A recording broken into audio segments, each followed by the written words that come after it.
All right, in this example, we're going to represent and interpret data in a box plot. So our example says, students at a local high school organized a fundraiser for charity. Caitlin, the student council president, announces that more than half of the students raised over $50 each. The amounts of money raised by a random sample of 24 students is shown. Do the data support Caitlin's claim?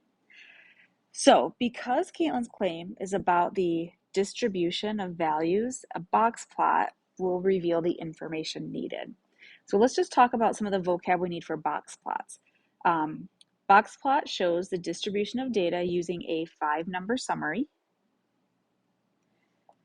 The minimum value is the least value in the set. The maximum value is the greatest value in the set. So that's 2 of our 5-number summary. The median is the very middle value in the set when the numbers are arranged from least to greatest. So we do have to do that prep work of arranging the numbers from least to greatest. First quartile is the middle number between the minimum value and the median. And the third quartile is the middle number between the median and the maximum values. So in order for us to create a box plot, first we have to list the data from least to greatest to identify each of these values.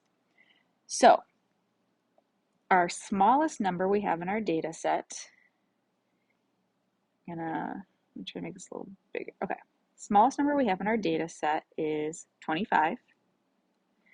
Then we have, 2 25s, a 26, a 27, 31, a couple 32s. So there are supposed to be commas in between here. Okay. 36, 38, 42, a couple 42s, 3 45s, 45, 45, 45. Gotta move this over a little bit. 48, 49.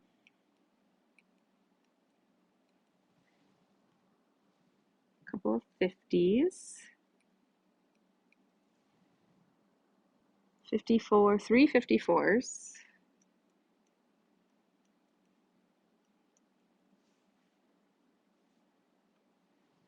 a 55, 59, and 68. So this data is representing the money raised per student. Now we're going to identify the 5-number summary. So the 2 easiest ones are the minimum and maximum. So 25 is our minimum value. 68 is our maximum value.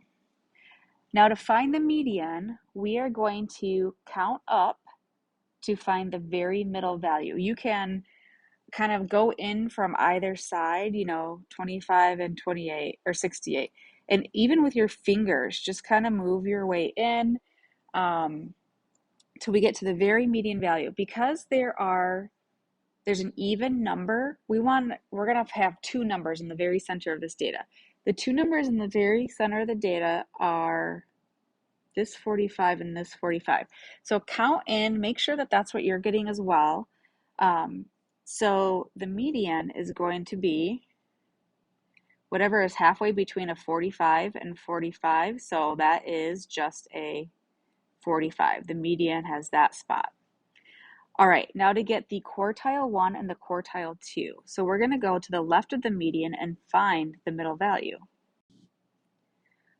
When we go in, we do have 2 in the middle again. And by the way, we do include, it's to the left of the median. So this 45 on the left side of where that median landed is part of what we're counting in. So our quartile 1 is in the middle of these 2, which is just a 32. And then we want to count to the middle of the upper half of our data from this 45 and this 68, we get to the middle, which is between the 50 and the 54.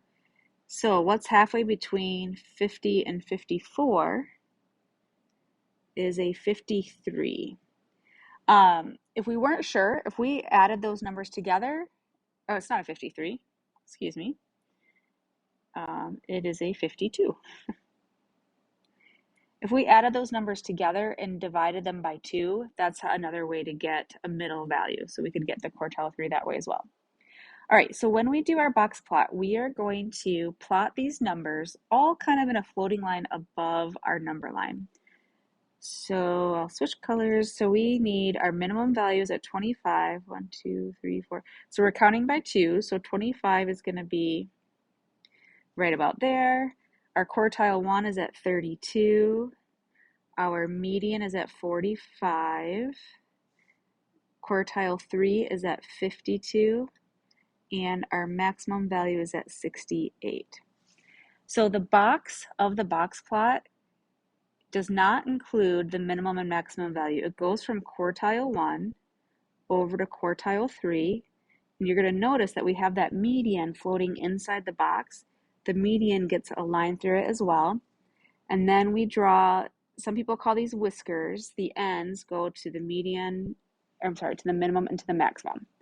So there's our 5 number summary plotted as a box plot.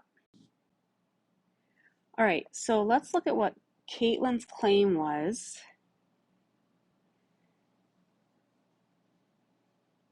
Up here, she announced that more than 50%, or more than half the students raised $50 each.